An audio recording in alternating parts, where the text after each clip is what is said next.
Hammaga assalomu alaykum. Tanishing, bu O'zbekistondagi birinchi aylanib turadigan tort. Tort og'irligi naqd 57 kilo. Tortim uchun karkasni yasashda shaxsan o'zim yordam berdim. Aytishadi-yu, yigit kishiga 40 hunar ham oz.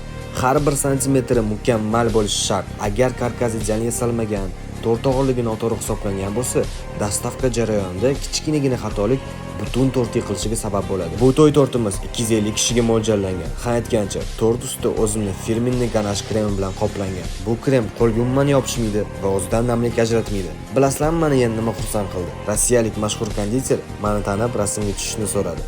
Tort dekori vafelli qog'ozdan yasadim. Hammasini 100% yeyish mumkin.